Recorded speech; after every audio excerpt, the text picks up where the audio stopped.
Chers amis, bonjour. Je vous laisse quelques instants avec cette musique, le temps d'ouvrir les âmes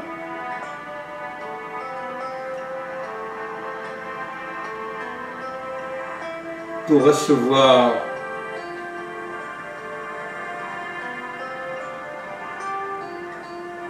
les paroles enrichissantes. Ce week-end, j'ai eu affaire à quelqu'un, une femme, qui a beaucoup souffert, qui a perdu des êtres chers, qui a eu des maladies, qui suit l'actualité, la guerre.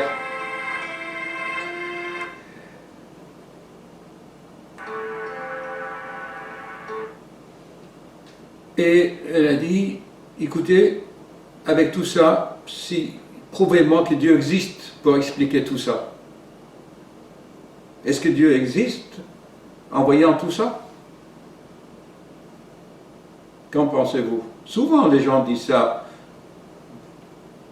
Tout d'abord, je vous avais expliqué dans mes vidéos que les mots n'ont pas la même interprétation, la même conception pour chaque être humain. Dieu. Mais Dieu de qui? De quoi? Qui c'est qui l'a vu? Qui c'est qui en sait des choses? Dieu des églises? Dieu des catholiques? Et Dieu des musulmans? Dieu des bouddhistes? C'est quoi Dieu?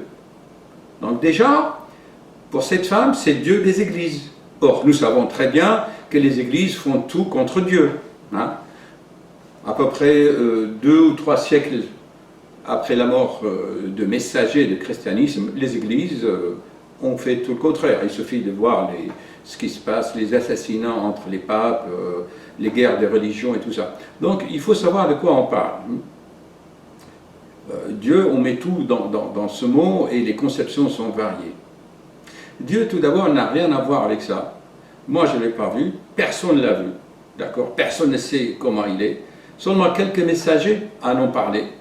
Et le premier homme, et ça personne ne peut le nier, chers amis, personne ne peut le nier. Moïse a vu le feu, la lumière, et l'argument le plus... c'est une argumentation extraordinaire, quand même, il a libéré tout un peuple de l'esclavage de l'Égypte. Hein.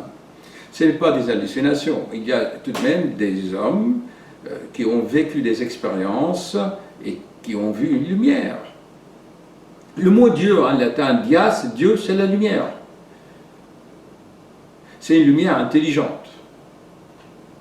C'est une lumière qu'on ne peut pas mettre dans une éprouvette, hein, dans une lampe, dans une ampoule. Des gens qui ont fait des expériences imminentes, proches de la mort, nous disent que c'est une sorte d'amour-lumière.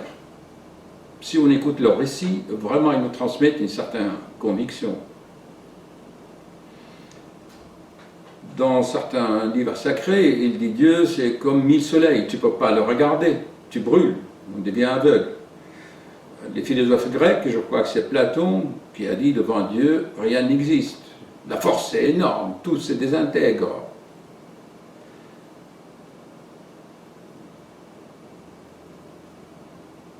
Dieu n'a rien à voir avec tout ça, et peu importe ce mot, on peut l'enlever des dictionnaires, ça ne changera rien aux lois de la nature, ça ne changera rien aux mécanismes auto-actifs.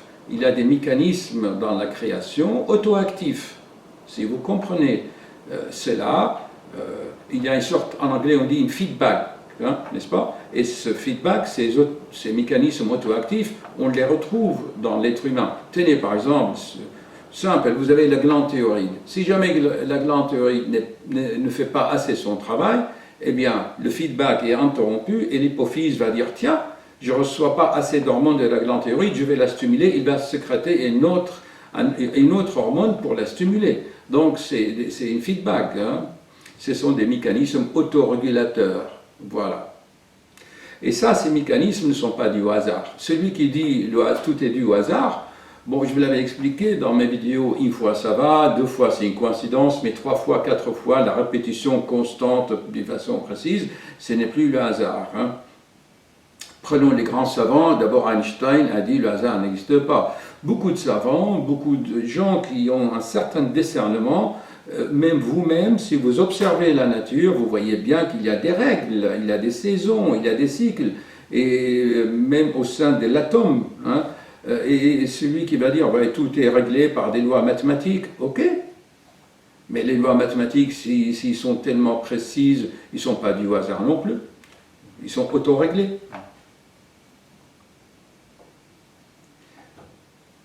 Prenons l'exemple de celui qui dit Dieu, comment il peut accepter tout cela? Mais cela, c'est quoi? C'est la vie sur cette planète, c'est ce qu'ils font les hommes qui n'est pas acceptable, c'est pas ce qui fait Dieu. Hein? Et Dieu a donné le libre arbitre à l'homme.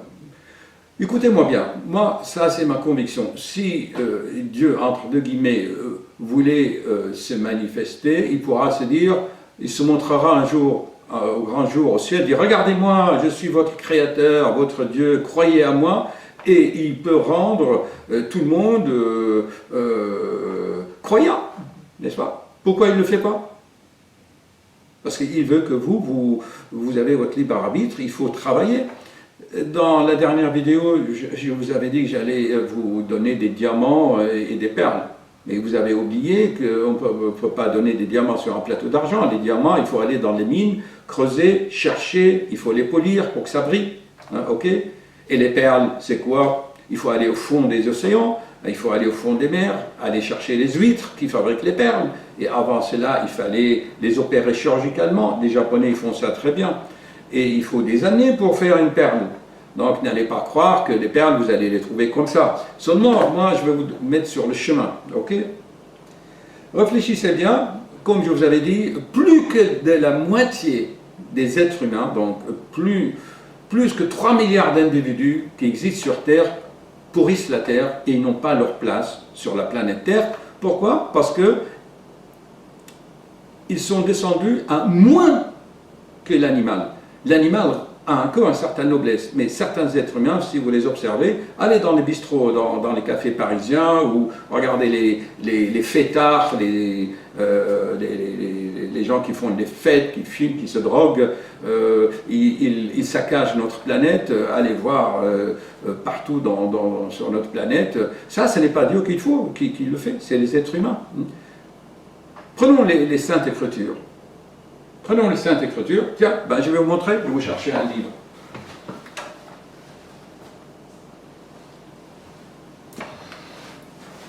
Il est là, le livre.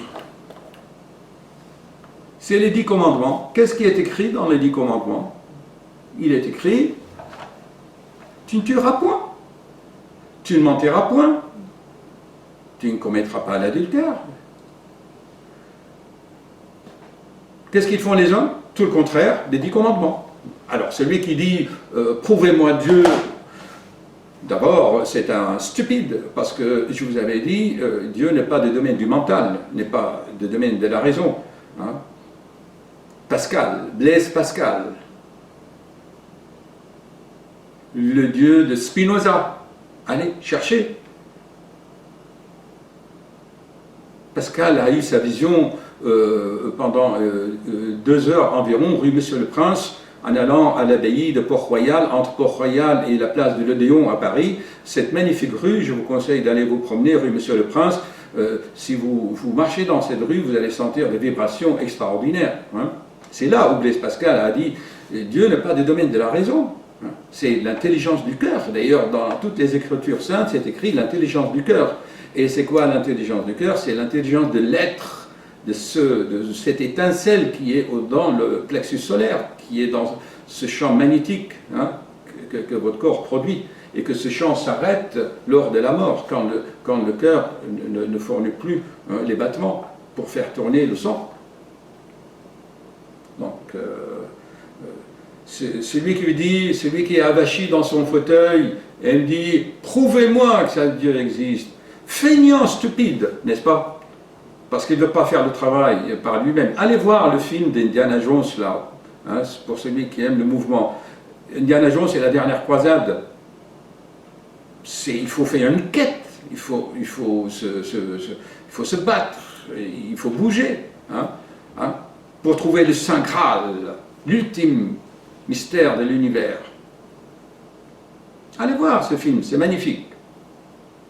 Vous allez voir une relation entre ce film Indiana Jones et la dernière croisade et le film de Da Vinci Code, n'est-ce pas? Et l'opéra de Parsifal, hein, cherchez l'opéra de Parsifal de Wagner, hein, d'accord? Et vous allez voir qu'il y a un lien commun dans tout cela. Si vous regardez la vision de Saint-Augustin dans sa bibliothèque, la vision de Blaise Pascal, hein, ne parlons pas de Victor Hugo et les autres, hein, ma foi, au moins il y a quelques êtres sur Terre qui ont vu, qui ont vécu. Je ne me compare pas à ces gens-là, mais personnellement, je vous avais raconté mon expérience, mes deux expériences personnelles, donc je sais de quoi parler. Ce n'est pas des choses qui sont dans les livres. Donc ceci va vous préparer donc pour les vidéos suivantes, pour savoir extraire, hein, les diamants et les perles. Hein. En fait, le programme est le suivant. Donc, il y a déjà des concepts où, comme il a dit un grand mathématicien autrichien, Gödel, cherchez Gödel, un des plus grands mathématiciens, il y a des vérités qu'on ne peut pas prouver parce qu'ils sont des vérités. Hein, la logique humaine, ils sont vrais par eux-mêmes, quoi.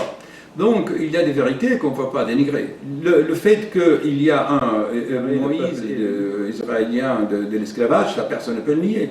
Personne ne peut nier qu'il y a 2000 ans, il y a un messager qui est venu, qui s'appelait le Christ, et qui est mort sur la croix, et qui a ressuscité des morts. Ça, personne ne peut le nier tout de même. Hein, ok, personne ne peut nier des vérités tout de même. Hein. Donc, en partant de ces bases, on peut construire. Hein. Donc, dans les 5 prochaines conférences, ou les 6, je vais vous en lire d'un ouvrage vraiment que j'estime beaucoup et que j'ai trouvé vraiment comme un trésor en fait. Hein. C'est un ouvrage qui a été publié à peu près et vendu à 1 million d'exemplaires, mais c'est pas comme les thrillers ou les romans policiers que l'humanité actuelle préfère. Hein, je vous avais dit que regardez sur YouTube, hein, une vidéo qui présente une femme nue, hein, ou des dépravations sexuelles, elle est regardée 3 millions de fois. Alors qu'une vidéo qui parle de la vérité, n'est-ce pas, enfin, pour guider, pour aider, hein, pour répandre la paix, pour améliorer et faire prospérer notre planète, et la regarder une centaine de fois. Alors, n'allez pas me dire que ces êtres humains sont là pour améliorer notre planète. Ils saccagent notre planète et leur place n'est pas ici. Mais de toute façon, ils vont avoir la monnaie de leur caisse. Chacun récolte ce qu'il a semé. Hein.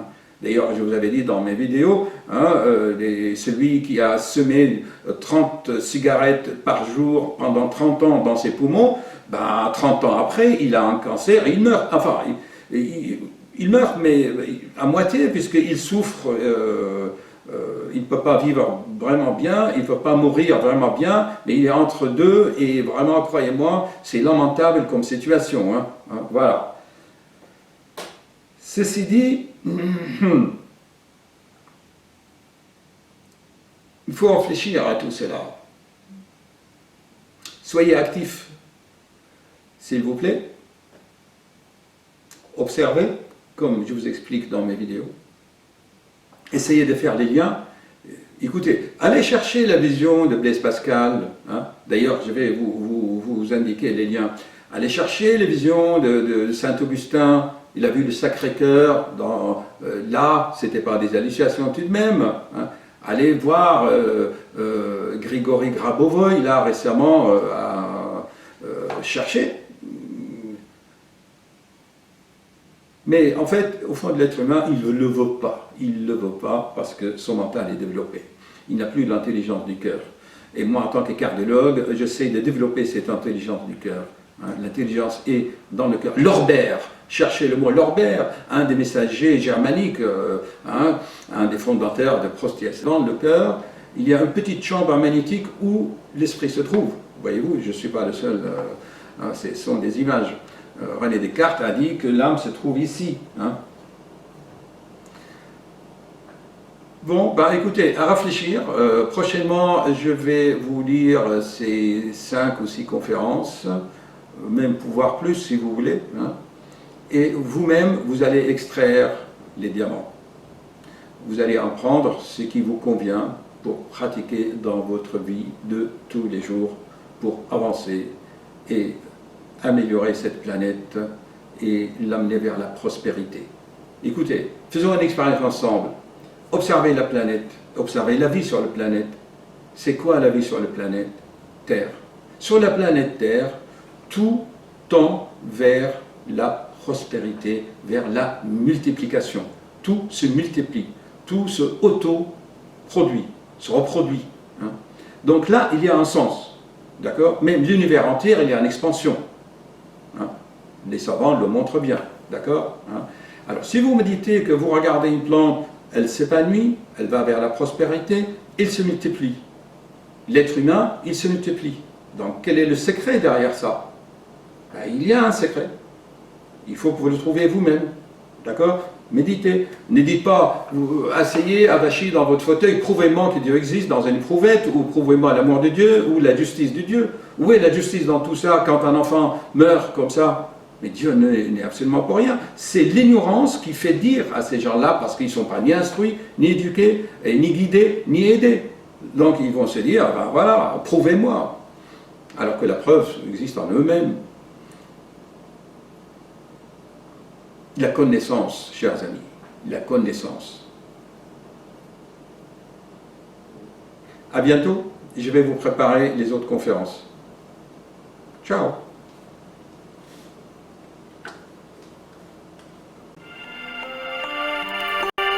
Chers amis, bonsoir. Je viens de finir mes consultations et je vais essayer d'accéder à vos cœurs par cette musique. Dans les conférences qui vont suivre, il y a deux conceptions fondamentales sur lesquelles il faut absolument, vraiment faire attention ou se laisser aller. Tout d'abord, personne ne peut nier qu'il y a 2000 ans, il y a un messager est venu quelque part au Moyen-Orient et qui a annoncé et répandu un message de paix et d'amour. C'est un fait historique, c'est pas de la mythologie. Il s'appelle Jésus-Christ. Le Christ, c'est la cristallisation, c'est la tendresse et l'amour incarnés sous forme d'un corps humain rayonnant. C'est pour ça qu'on l'appelle le Fils de Dieu, puisque c'est un rayonnement incarné du divin. Ce n'est pas l'homme qui est devenu Dieu, mais c'est Dieu qui s'est incarné, l'amour divin qui s'est incarné sous forme pour qu'il puisse communiquer avec les gens. Parce qu'en fait, il faut une interface. Tout est question d'interface, chers amis. La deuxième concept, ou la deuxième conception, j'en ai parlé dans les conférences précédentes.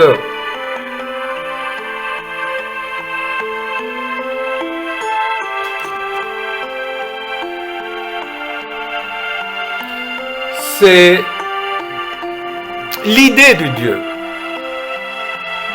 J'en ai parlé assez. C'est un mot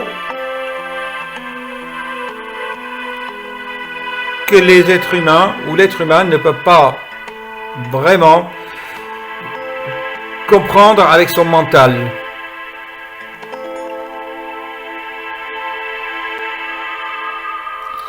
Chers amis, je continue donc avec vous le 12e concept pour comprendre les 5 conférences que je vais vous lire du message du Graal d'Abdoroshin. C'est à travers ces 5 conférences que les perles et les diamants sont bien cachés C'est à vous donc de faire ce travail. C'est pour ça, avant de commencer, je vais vous lire ce concept de Dieu. Abdurrahim dit, Dieu n'est pas visible pour les yeux humains. Celui qui veut l'adorer et l'aimer doit le chercher au-delà du monde de la matière. Il doit se recueillir en son âme, car ce n'est qu'en esprit qu'il parviendra à s'élever et à pressentir Dieu. Voilà ce qu'il faut apprendre de nouveau, vous, les hommes, signé Abdurrahim. Donc, vous voyez, vous vous souvenez dans ces quelques lignes, les trois lois. Il y a la loi de pesanteur, n'est-ce pas?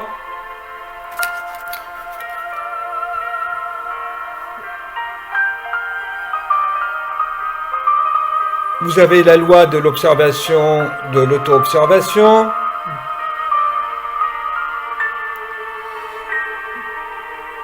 Tout ce que je vous ai expliqué, si vous voulez, sur l'intuition, le mental, l'intellect et le noyau de l'être au fond de votre plexus solaire. La lumière intérieure jaillit de ce noyau.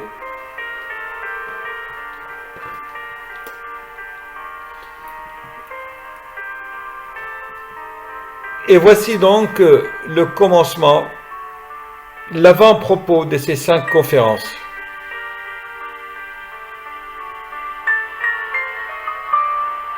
Le monde tombe, la foi se transforme en conviction. Dans la conviction seule repose la délivrance et la rédemption. À ceux qui cherchent sincèrement, à ceux-là seuls je m'adresse. Mais il faut qu'ils aient l'aptitude et la volonté de considérer la chose d'un point de vue intrinsèque et en toute objectivité.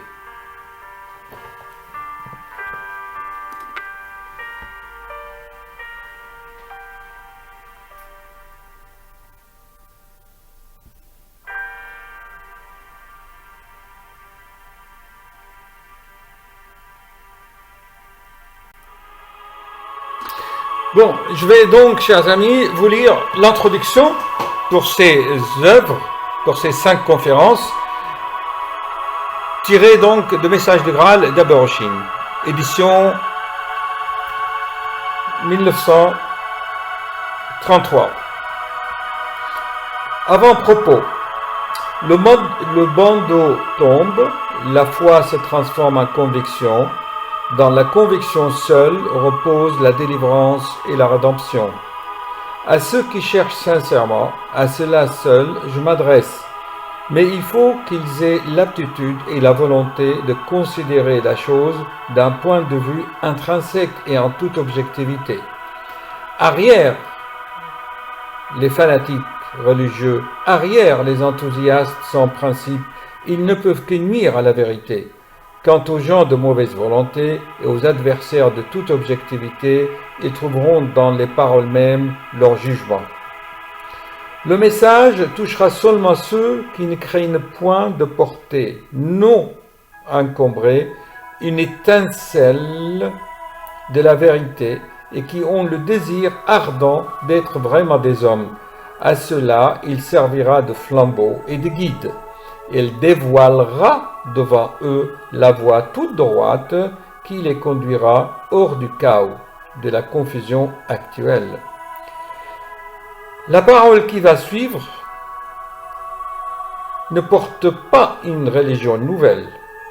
Seulement, pour celui qui l'écoute et pour celui qui la lit, sérieusement, doit-elle être le flambeau qui lui permettra de trouver la voie droite qui mène à cette hauteur spirituelle si désirée.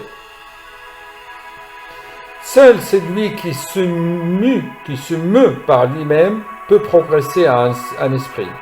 L'insensé qui se sert d'accessoires étrangers sous forme de conceptions déterminées n'avance dans son sentier qu'avec des béquilles, tandis que ses propres membres, cependant sains et valides, demeurent inactifs. Qu'il emploie hardiment pour son ascension l'outillage de ses propres moyens, qui n'attendent de lui que le réveil, et qu'il utilise le talent que la volonté du Créateur lui a confié. Aussitôt il vaincra tous les obstacles qui le distraient, croisant son chemin en se jouant d'eux. Allons, réveillez-vous, c'est dans la conviction seule que repose la foi véritable, et la conviction ne peut naître que lorsque on a tout pesé et examiné de façon scrupuleuse et intégrale. Levez-vous donc et vivez dans cette création merveilleuse de votre Dieu. Signé Abderrachid. Voilà, demain je vous lirai la première conférence. Soyez attentifs, vous avez tout là, vraiment tout. C'est traduit de l'allemand, mais d'une façon crue, pour que ça garde la force. À demain.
Chers amis, ce chant d'oiseau vous annonce le code du Graal. Je vais vous offrir excusez-moi, un package, un kit de 5 conférences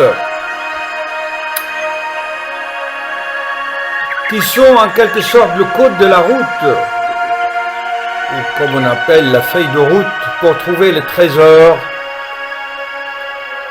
et pour aller extraire les diamants et plonger pour aller récupérer les perles. C'est à vous donc de faire ce travail. Ces conférences contiennent des règles pour guérir des maladies, guérir l'être humain. C'est pour ça que je me suis intéressé à ces paroles.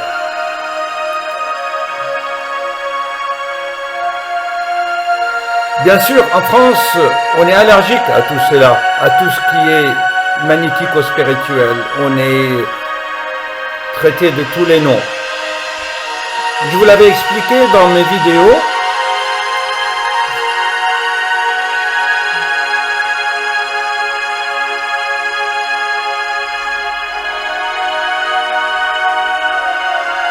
La France se dit souvent, on dit en France qu'on est cartésien, mais ils oublient que René Descartes lui-même, le plus grand philosophe français, avait dit que l'âme se trouve derrière, au niveau de l'épiphyse. Il était philosophe et spiritualiste.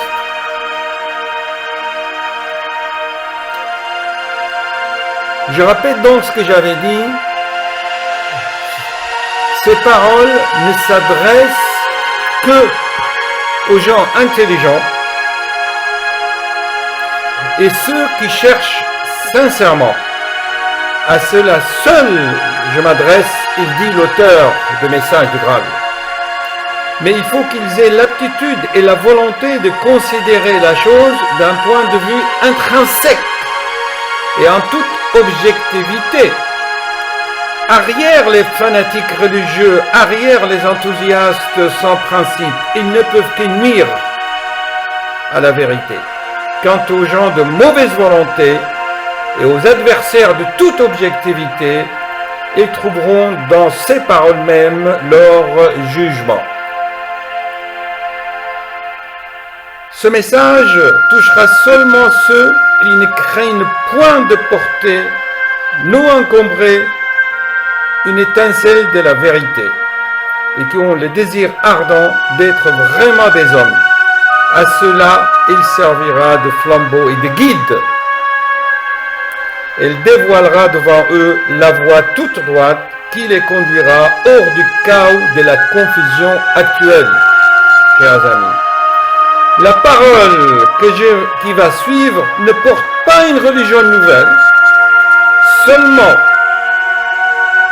pour celui qui l'écoute et pour celui qui la lit, sérieusement, doit-elle être flambeau qui lui permette de trouver la voie droite qui mène à cet auteur spirituel si désiré. Seul celui qui meurt par lui-même peut progresser en esprit. Donc, pas de gourou, pas de guide, c'est vous-même au fond de vous-même. Je vais vous laisser un peu avec cette musique et je vais vous lire la première conférence. En fait, il s'agit d'un bouquet de fleurs, d'un bouquet de 5 conférences. Le chiffre 5, c'est le chiffre de l'amour.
Conférence.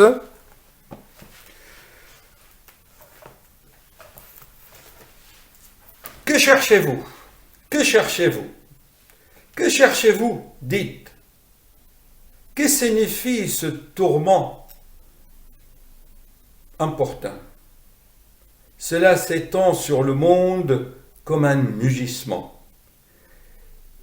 Et de hautes marées, de livres submergent tous les peuples. Des savants fouillent les vieux écrits. Ils font des recherches, ils se creusent la tête jusqu'à l'épuisement spirituel. Des prophètes surgissent pour avertir, pour promettre.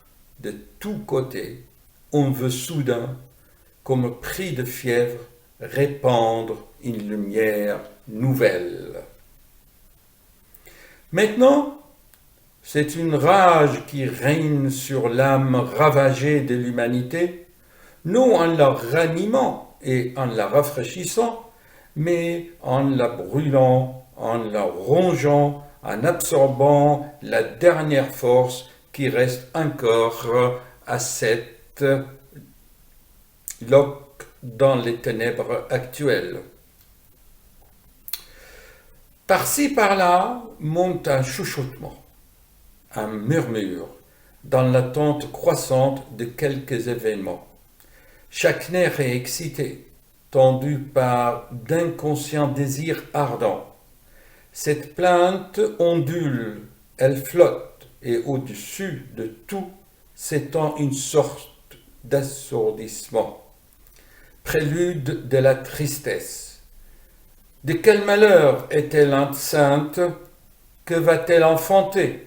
La confusion, les découragements et le désastre, à moins que cette couche de ténèbres ne soit énergiquement déchirée, qui, à présent, enveloppe spirituellement le globe terrestre, qui, avec la force d'inertie de la mare stagnante, noie et étouffe toute pensée de lumière libre avant qu'elle soit devenue intense et résistante, et qui, dans le silence sinistre et tragique du marécage, engloutit, dissout et anéantit déjà dans son germe tout bon vouloir, avant même qu'elle soit capable d'action.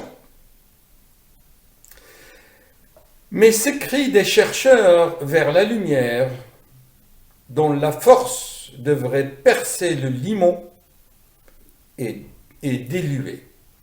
Il se perd sous la voûte impénétrable, laborieusement édifiée par ceux qui s'imaginent venir au secours.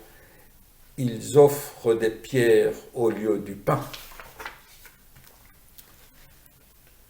Voyez ces livres innombrables. Voyez, regardez ma bibliothèque, des milliers. Voyez ces livres innombrables. L'esprit humain y trouve la lassitude et non l'animation. Et c'est la preuve que tout ce qu'on lui présente est frappé de stérilité. Car ce qui fatigue l'esprit n'est jamais bon. Le pain de l'esprit rafraîchit immédiatement, la vérité restaure et la lumière vivifie. Les hommes simples doivent-ils donc se décourager en contemplant les murailles qu'a élevées autour de l'au-delà la soi-disant séance psychologique et occulte? Lesquels de ces simples peut saisir ces tournures littéraires, ces locutions empruntées aux langues étrangères? L'au-delà est-il donc l'apanage exclusif des psychologues et des occultistes? Et avec cela, on parle de Dieu. N'oubliez pas que dans d'autres conférences, je vous ai expliqué ces mots. C'est pour ça que j'ai fait une préparation. Et avec cela, on parle de Dieu. Va-t-on créer une école supérieure dans laquelle on devra préalablement acquérir la capacité nécessaire à la compréhension de l'idée de Dieu? Où va conduire cette folie qui prend racine pour la plus grande part dans l'orgueil? Ceux qui lisent et ceux qui écoutent titubent comme des hommes ivres d'une place à l'autre, incertains, enchaînés à eux-mêmes, plein de partialité, tout cela parce qu'ils ont été détournés du droit chemin. Écoutez ceci, les découragés, levez les yeux, vous qui cherchez sincèrement. La voie vers le sublime se déroule toute prête devant chaque homme. L'érudition n'en est pas la porte d'entrée. Jésus-Christ, je vous avais expliqué dans d'autres vidéos ce qu'on entend par Jésus-Christ, ce grand exemple sur la vraie voie de la lumière, recruta-t-il ses disciples parmi les pharisiens lettrés, parmi les commentateurs érudits de l'écriture sainte? Non. Il les tira du fond de la simplicité afin qu'ils ne eussent pas à lutter contre cette grosse erreur de croire que le chemin de la lumière est pénible à connaître et ardu à gravir. Cette pensée est le plus grand ennemi de l'homme. Elle est mensonge. Aussi arrière, la pédante érudition, là où il s'agit de ce qu'il y a de plus sacré chez l'homme et qui doit être saisi entièrement.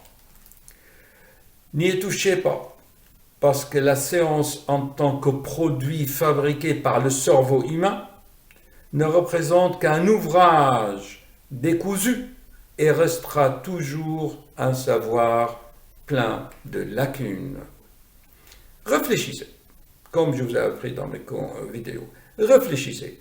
Comment voulez-vous qu'une science péniblement acquise vous mène à la divinité? Qu'est-ce que le savoir en somme? Le savoir, c'est ce que peut saisir le cerveau.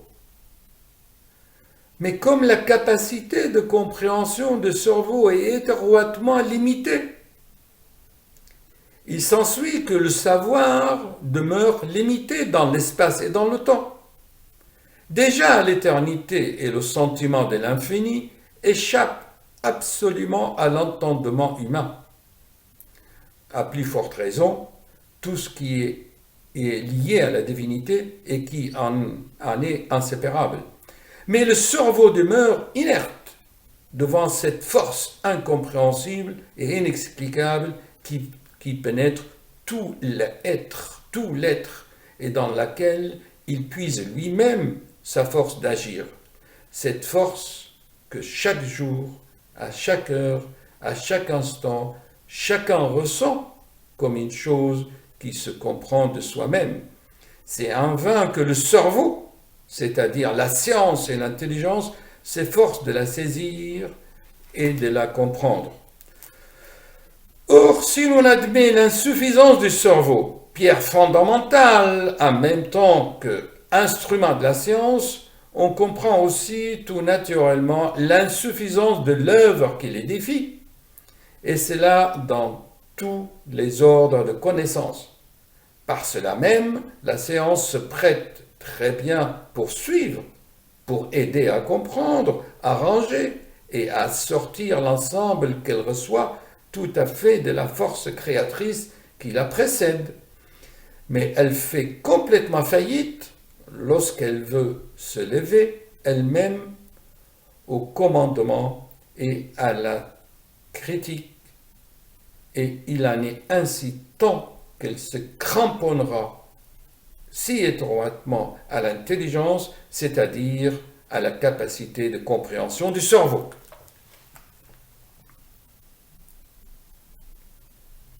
Pour cette raison, l'érudition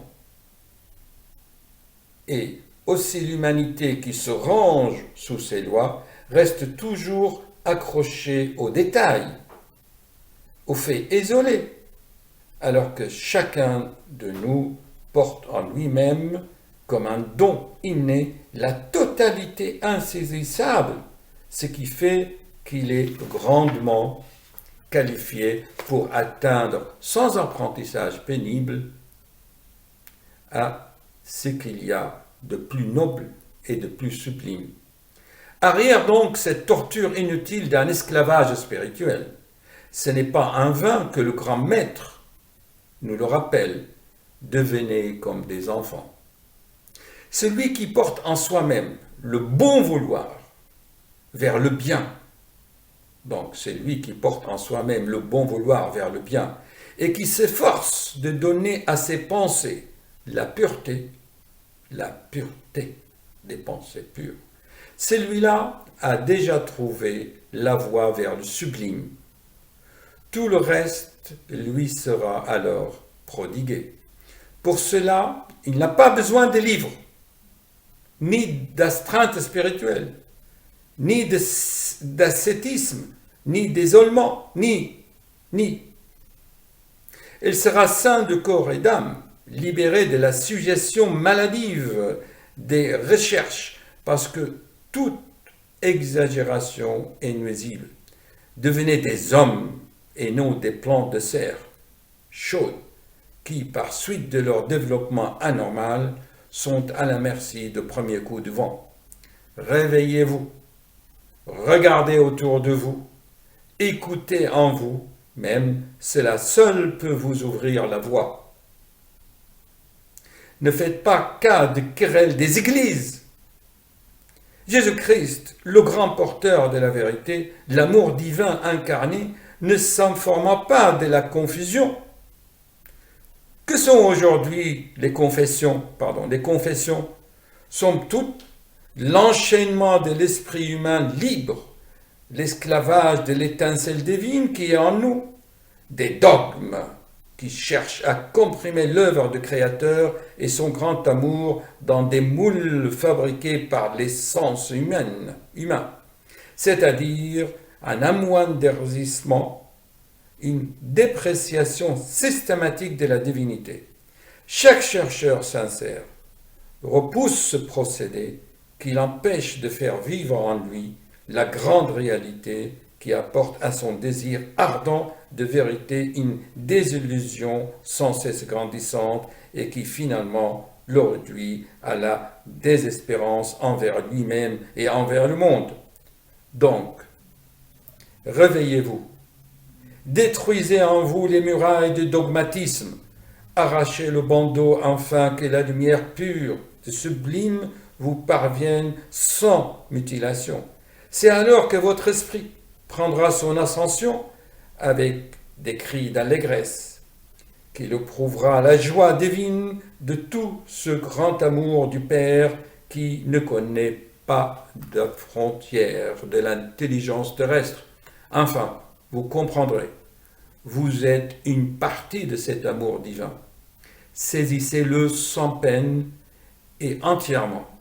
Unissez-vous à lui et gagnez ainsi chaque jour, chaque heure, une force nouvelle, comme un don qui rend votre évasion hors du désordre et de la confusion actuelle comme une chose tout à fait naturelle. Voilà, chers amis, je crois que dans la vidéo numéro 88, je vous avais expliqué tout cela. Vous retrouvez toutes mes explications dans cette conférence et je pense que vous n'aurez pas de problème à le méditer, à l'assimiler. On va finir donc en musique. Je vais vous mettre la vidéo. Voilà, elle est là, vous voyez, sur la tablette. Hop, c'est parti. Voilà. Et hop.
Voilà, chers amis, nous allons commencer la 12e conférence qui s'intitule « Éveillez-vous ».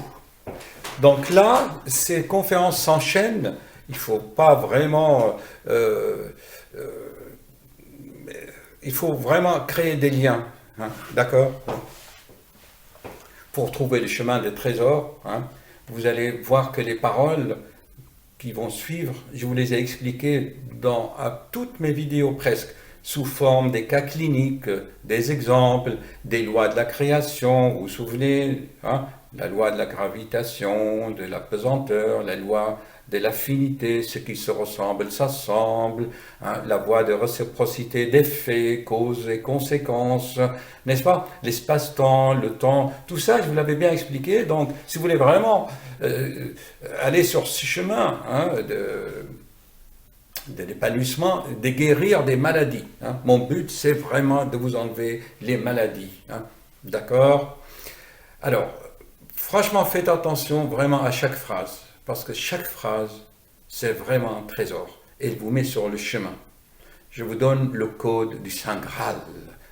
Rappelez-vous, le film d'Indiana Jones et la dernière croisade, c'est ce chemin-là d'aventure, de combat, hein, d'accord? Voilà, je ne vais pas tarder. La 12e conférence s'intitule « Éveillez-vous ». Allons, éveillez-vous, sortez de votre sommeil de plomb. Rendez-vous compte de l'indignité du fardeau que vous portez, qui pèse sur des millions d'hommes d'un poids indicible et tenace. Jetez-le à bas. Vaut-il donc la peine d'être porté? Non, pas une seule seconde. Que renferme-t-il? De la paille qui, au moindre souffle de la vérité, s'éparpille dans l'air. Vous avez gaspillé votre temps et votre force pour rien. Donc, brisez ces chaînes qui vous entravent et reprenez enfin votre liberté. Donc, l'homme qui vit enchaîné en lui-même sera toujours un esclave, fût-il un roi. Vous faites des chaînes avec ce que vous peinez tant à apprendre. Réfléchissez en vous astreignant à cette instruction. Vous condamnez vos pensées à épouser les formes que d'autres ont imaginées. Vous vous assimilez docilement des convictions étrangères. Vous adoptez pour vous-même ce que d'autres ont reconnu et vécu seulement pour eux-mêmes et par eux-mêmes. Allez plus profond. Ce qui est à un n'est pas à tous. Ce qui est bon pour l'un peut être nuisible pour l'autre. Chacun a son chemin qui lui est propre pour le conduire à la perfection. Les moyens pour y parvenir sont les facultés qu'il porte en lui-même. C'est d'après elles qu'il doit se guider, grâce à elles qu'il doit construire. S'il n'agit pas ainsi, il demeurera un étranger pour lui-même.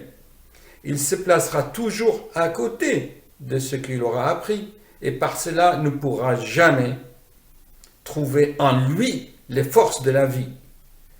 Tout profit lui est désormais interdit. Il végète, aucune progression ne lui est possible. Prenez-y bien garde, vous qui aspirez sérieusement à la lumière et à la vérité. Cette voie vers la lumière, chacun doit en vivre l'existence en soi-même. Excusez-moi, c'est traduit de l'allemand et c'est une traduction crue. Donc vraiment, j'ai lu la traduction presque mot à mot de l'allemand.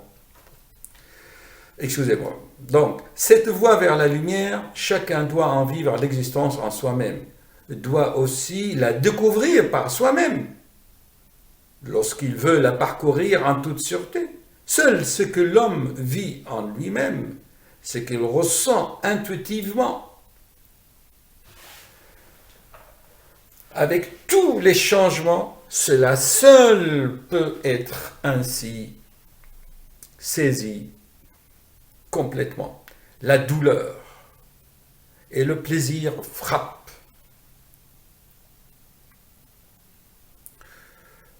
Tous deux, continuellement à notre porte, comme pour provoquer, pour hâter le réveil de notre esprit.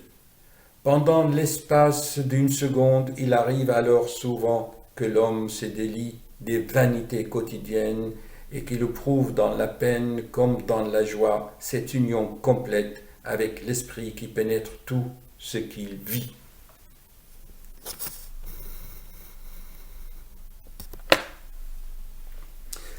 Car tout n'est que vie, il n'est pas de mort. Heureux celui qui, mettant à profit de tels moments d'union, se lance vers les hauteurs.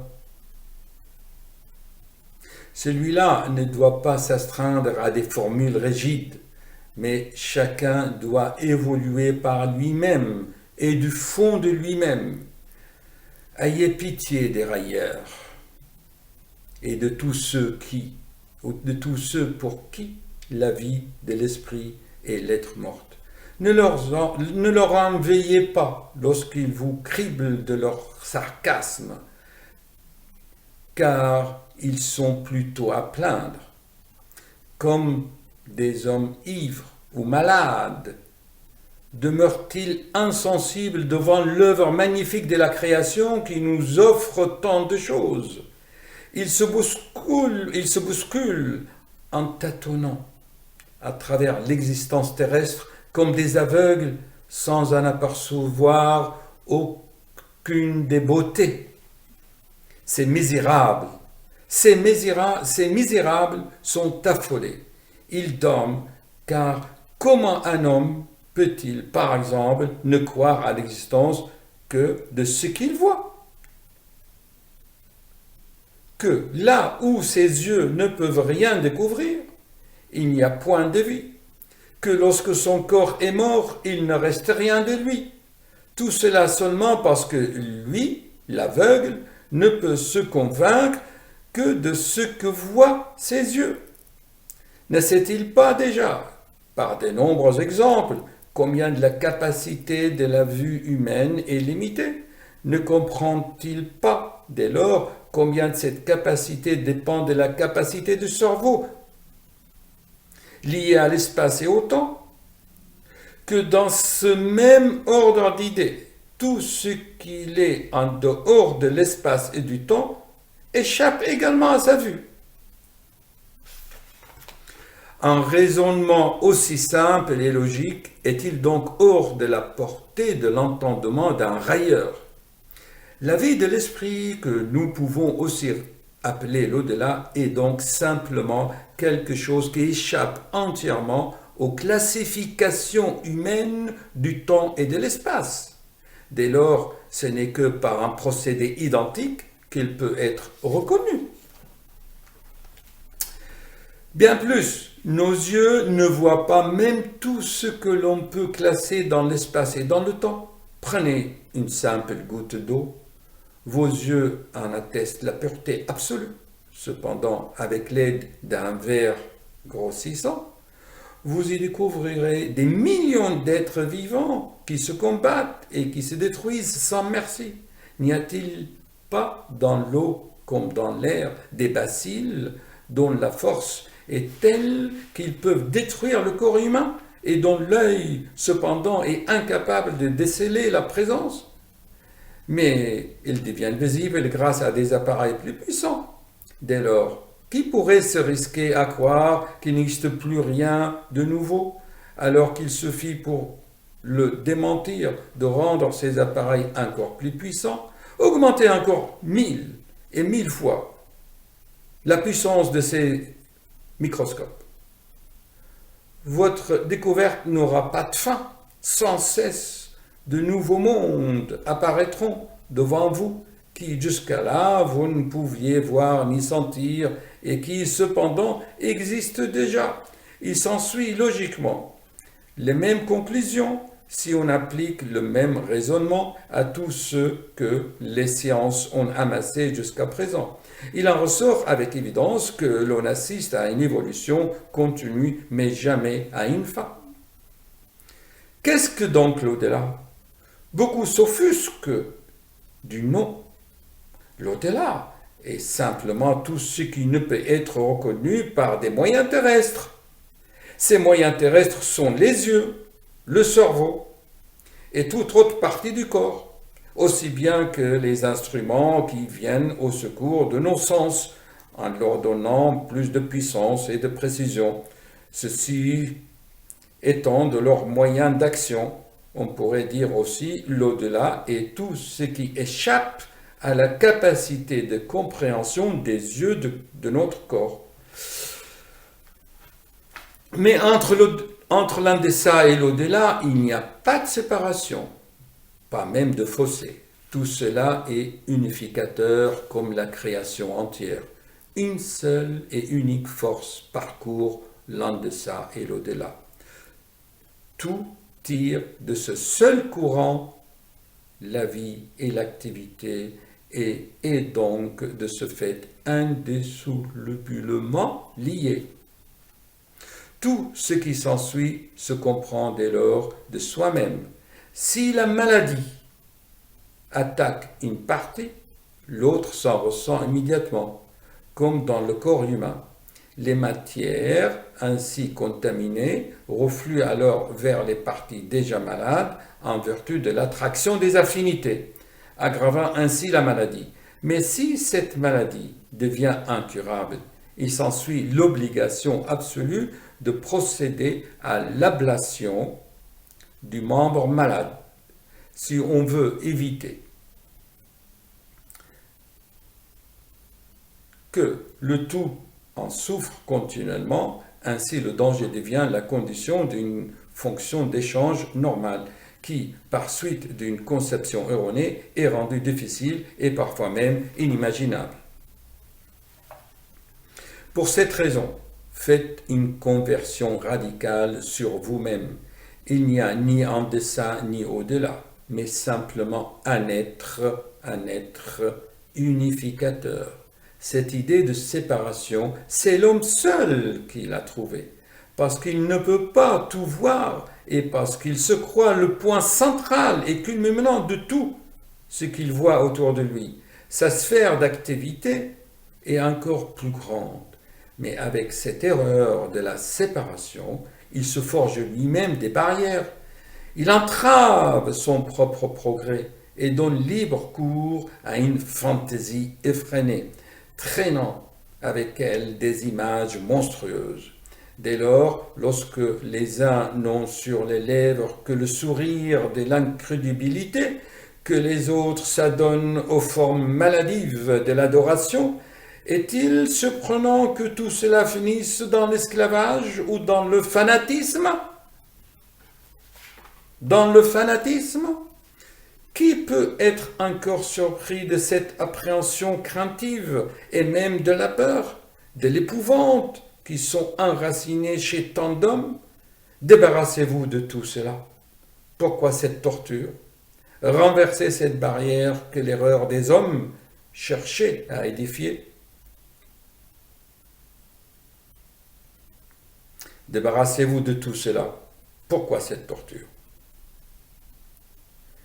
Renverser cette barrière que l'erreur des hommes a édifiée, mais qui en réalité n'existait pas. Cette conception actuelle, en tant que fausse, ne peut que vous fournir une fausse base sur laquelle vous vous efforcez en vain d'ériger avec continuité la foi véritable, c'est-à-dire la conviction intime Vous vous y heurtez à des pointes, à des rocs, fatalement. Vous hésitez, vous doutez jusqu'au jour où vous vous voyez contraint de démolir vous-même cet édifice que vous avez eu tant de peine à construire. Alors peut-être plein de fatigue et de rancœur, vous décidez de tout abandonner. C'est vous seul qui en supportez la perte ainsi. Non seulement vous ne serez pas allé de l'avant, mais vous aurez piétiné sur place. Trop heureux si vous n'avez pas dû reculer. Ce chemin, qu'il faut pourtant que vous suivez un jour, vous n'aurez réussi qu'à l'allonger. Si vous avez enfin conçu la création comme un tout, telle qu'elle est, si vous avez supprimé toute séparation entre l'indécent et l'au-delà, alors le chemin s'ouvre devant vous. Le but véritable est proche et l'ascension est pour vous joie et satisfaction. Alors vous pouvez bien mieux éprouver et comprendre ces fonctions d'échange dont le pouls fait battre la chaleur de la vie à travers le tout, à travers l'ensemble unificateur, parce que toute action sort de l'engrenage et de la courroie de cette force unique. C'est alors que la lumière de la vérité commence à briller pour vous. Vous aurez bientôt reconnu que, pour beaucoup, ce sont les convenances personnelles et la paresse qui sont les causes de leur raillerie. Cela leur coûterait trop de soin que d'avoir à renverser l'édifice des choses qu'ils ont appris et pensé jusqu'à alors et à construire de nouveau. Pour d'autres, cela dérange, leur petite habitude, ce qui leur incommode. Ceux-là, laissez-les de côté. Ne discutez pas avec eux. Offrez le secours de ce que vous savez à ceux qui ne se contentent pas de satisfaction passagère, non à ceux qui, au cours de leur existence terrestre, ne songent comme les animaux que à bien se remplir le ventre. À ces premiers, donnez-leur communication de ce que vous savez vous-même. N'enterrez pas le talent, ne pas enterrer le talent.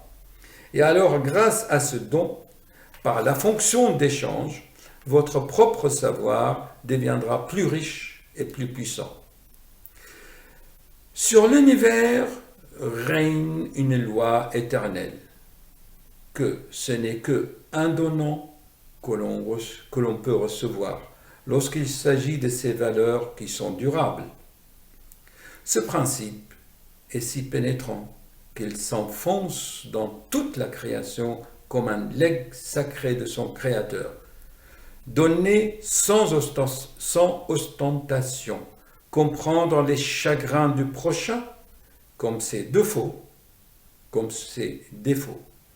c'est recevoir, parce que c'est le chemin simple et vrai vers le sublime.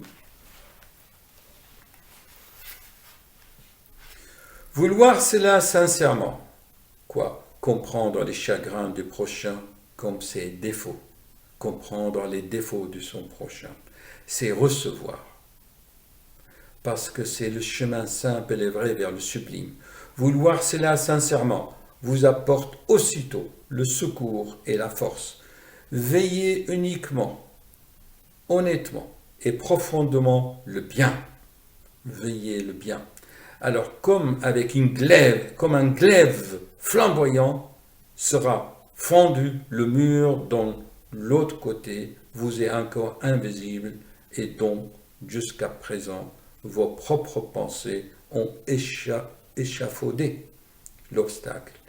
Car vous ne faites qu'un avec l'au-delà, qui est craint ou nié par les uns, désiré par les autres, vous lui êtes étroitement et indissolublement unis. Essayez, et je l'ai expliqué dans ma conférence, Essayez. Vos pensées sont des messagers que vous expédiez et qui vous reviennent lourdement chargés de vos souvenirs. Que ce soit en bien ou en mal, voici ce que se passe. Songez que vos pensées deviennent souvent des formations créées par votre esprit, qui survivent à la vie terrestre de votre corps. Désormais, bien des choses s'éclaircissent en vous. C'est ainsi qu'on dit très justement, nos actions nous suivent. Les créations de vos pensées sont des œuvres qui vous attendent un jour. Elles forment autour de vous des cercles alternativement lumineux ou sombres que vous devez franchir pour pénétrer dans le monde de l'esprit. Aucune défense, aucune intervention ne peut vous venir en aide. C'est à vous seul de décider sur vous-même en toute chose. C'est vous qui devez faire le premier pas. Il n'y a rien de pénible. Il ne dépend que de la volonté qui se manifeste par la pensée. Ainsi, portez-vous en vous-même le ciel aussi bien que l'enfer.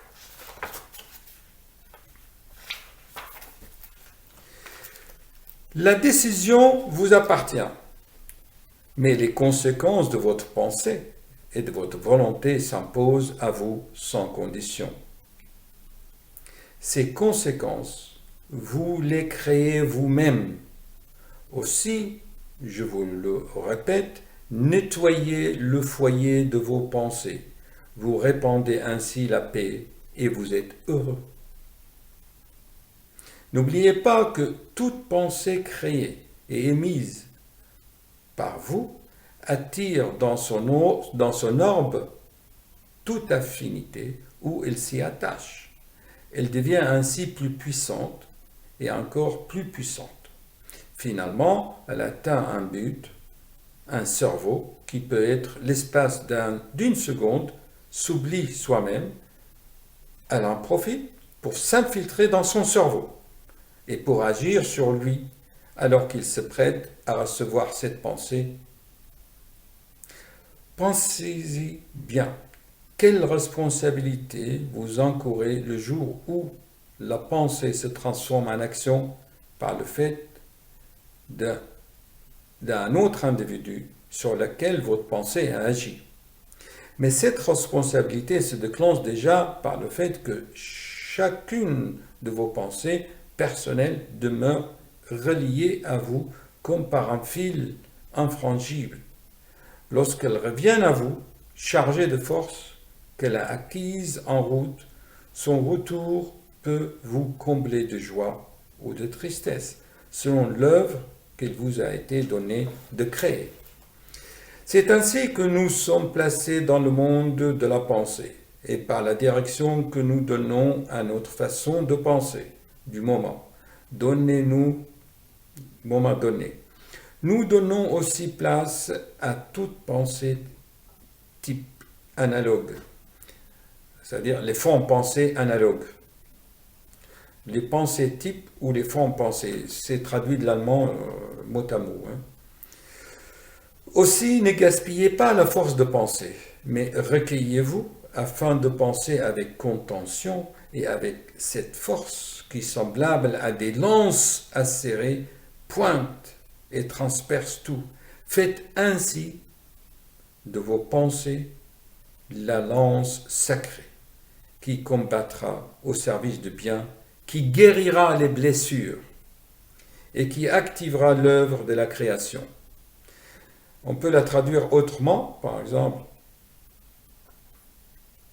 faites ainsi de vos pensées la sainte lance qui combattra au service du bien et qui guérira les blessures et qui activera l'œuvre de la création. Pour agir et pour progresser, c'est dans cet état d'âme que vous devez être pour y parvenir. Vous devez ébranler maintes piliers sur lesquels reposent les conceptions traditionnelles. Souvent, c'est une idée qui a été mal saisie et qu'il faut ramener en arrière jusqu'à son point de départ. Un éclair jaillit qui fait crouler tout l'édifice qu'elle avait érigé avec peine en des dizaines d'années. Et la voici de nouveau à l'œuvre après un étourdissement plus ou moins prolongé. Il faut qu'il en soit ainsi, car l'univers ne connaît pas d'arrêt. Prenons par exemple l'idée du temps. Tiens, l'espace-temps. Prenons par exemple l'idée du temps. Le temps passe, les temps changent. Ainsi, en tout lieu, entendons les hommes employer ces expressions qui font involontairement surgir dans l'esprit une image où nous voyons défiler devant nous des temps sujets à bien des changements. Cette image se transforme en une habitude et pose ainsi chez beaucoup les fondations initiales sur lesquelles ils s'élèvent leur construction future. Et en attendant, c'est là qu'ils s'effectuent péniblement les fouilles de leurs recherches. Mais cela ne dure pas longtemps. Bientôt, ils se heurtent à des obstacles qui sont eux-mêmes un conflit entre eux. Avec la meilleure volonté, on ne peut arriver à rien. Ils s'égarent et laissent des lacunes que toutes les recherches les plus pénibles ne peuvent arriver à combler. C'est pourquoi tant d'hommes s'imaginent alors que la foi doit remédier à tout cela, quand la déduction logique leur refuse son appui. Mais cela est faux.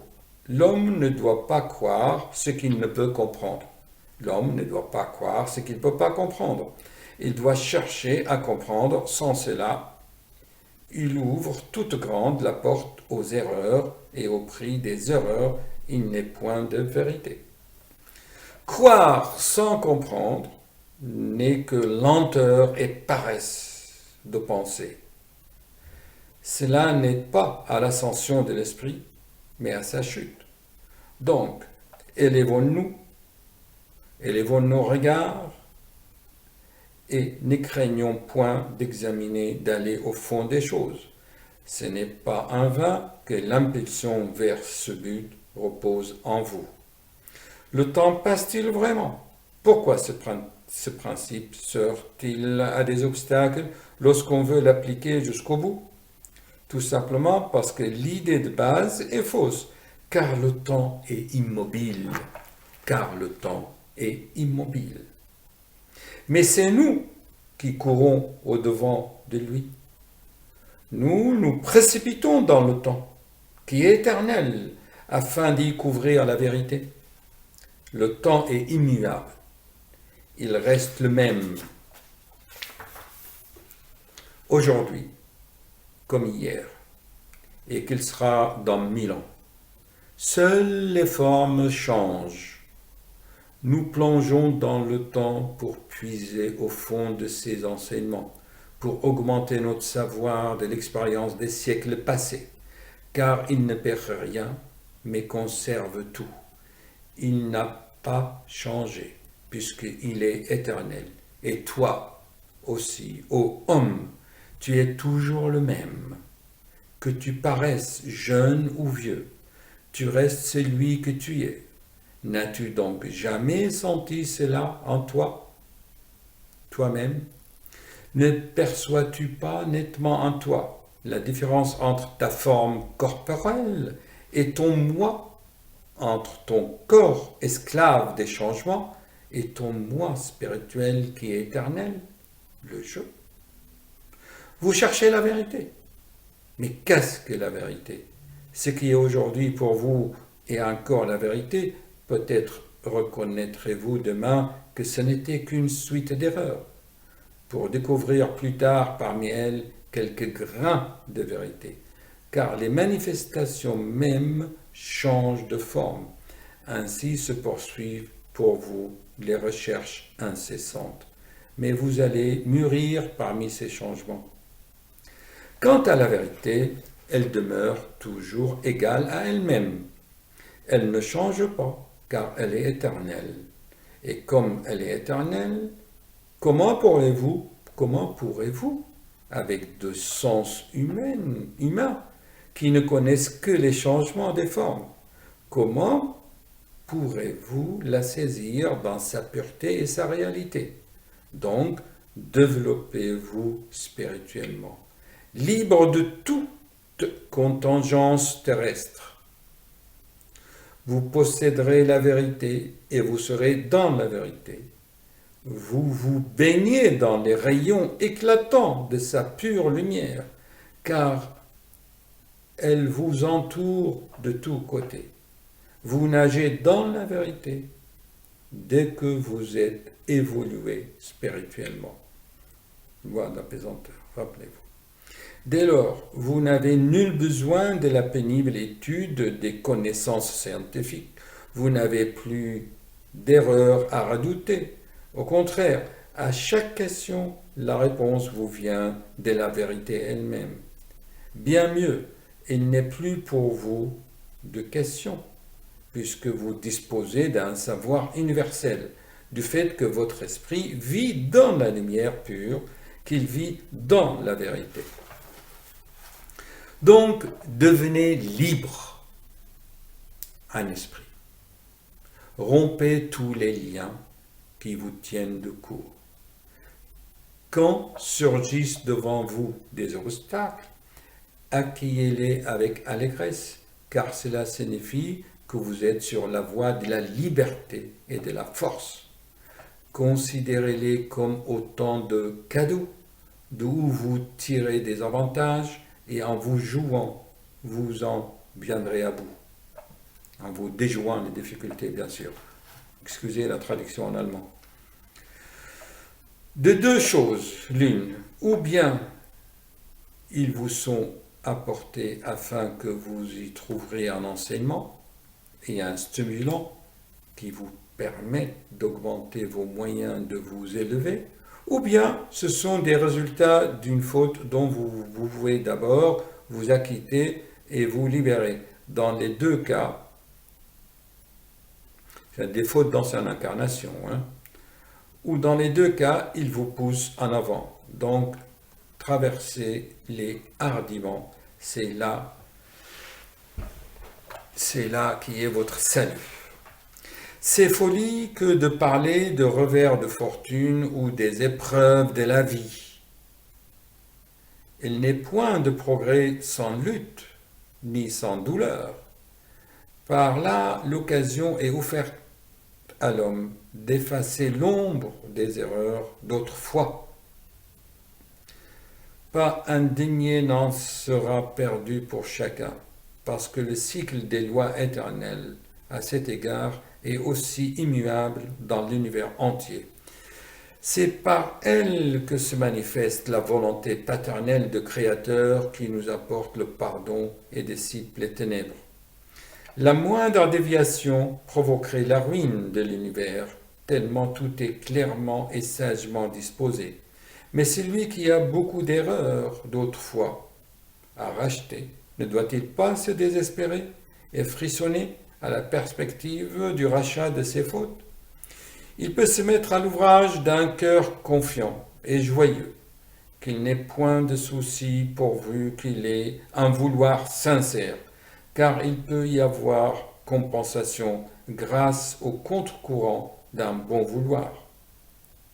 Celui-ci, comme d'autres pensées types ou formes pensées, prend vie dans la spiritualité et sera une arme puissante, capable de débarrasser du poids de l'obscurité et de dégager de toute difficulté et de faire jaillir le moi, le je éternel, le je suis à la lumière.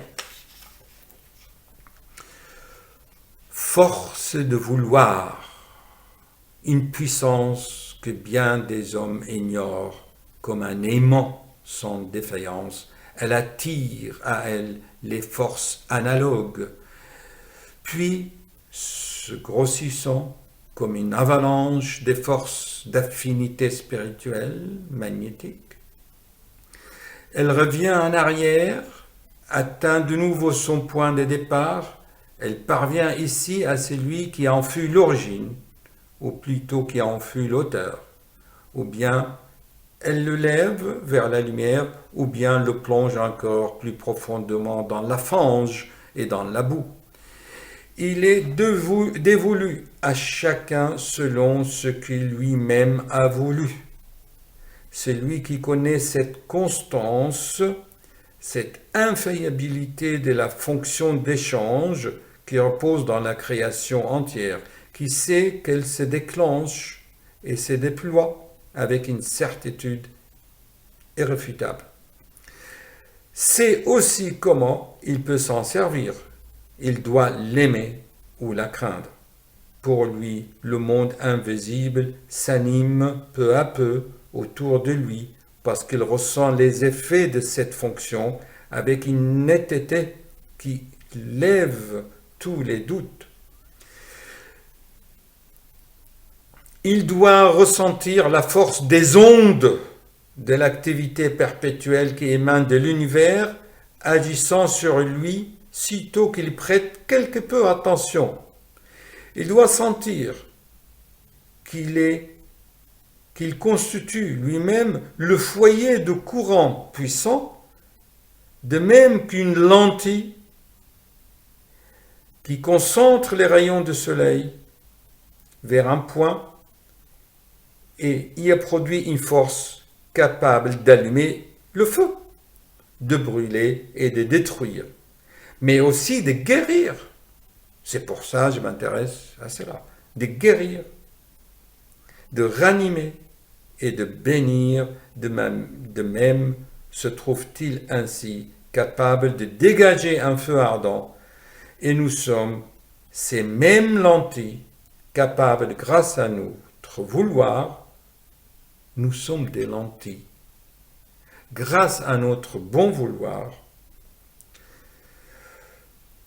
on concentre les courants des forces invisibles qui se condensent et se concentrent sur nous et dont nous pouvons alors diriger la puissance vers un but bon ou mauvais pour contribuer au bonheur ou à la perte de l'humanité. De ce feu ardent, nous pouvons et nous devons allumer dans les âmes un foyer d'enthousiasme pour ce qui est bien, pour ce qui est noble et pour ce qui va vers la perfection. Il ne faut pour cela qu'une force de vouloir qui, dans un certain sens, fait de l'homme le maître de la création en lui permettant de fixer son propre destin. Sa propre volonté lui apporte l'anéantissement ou la rédemption. Elle crée pour lui la récompense ou la punition avec une certitude inexorable. Ne craignez point que cette connaissance vous éloigne du Créateur, qu'elle affaiblisse la foi antérieure. Bien au contraire, la connaissance de ces lois éternelles que nous pouvons utiliser fait reconnaître toute l'œuvre de la création avec plus de magnificence. Encore et force le chercheur sincère à tomber à genoux pour contempler sa grandeur. Alors jamais l'homme ne voudra le mal.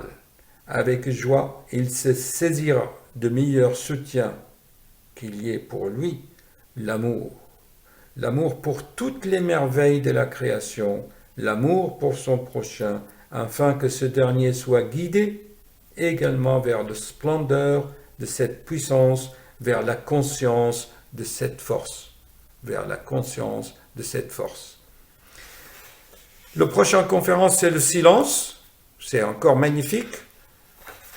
C'est la 3e conférence, c'est le silence. Après, il y aura une 4e conférence qui est l'ascension, selon les lois. Et on finira par le 5e qui clôt ce package, ce kit, qui est la responsabilité. À la prochaine, bonne soirée.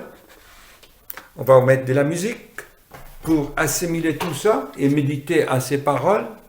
D'accord? Ok, alors, c'est toujours, voyons, par exemple, l'alchimie de la mort. Tiens, voilà, hop.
Voilà, chers amis,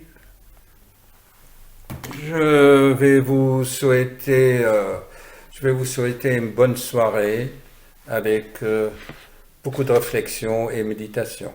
Au revoir, bonne nuit.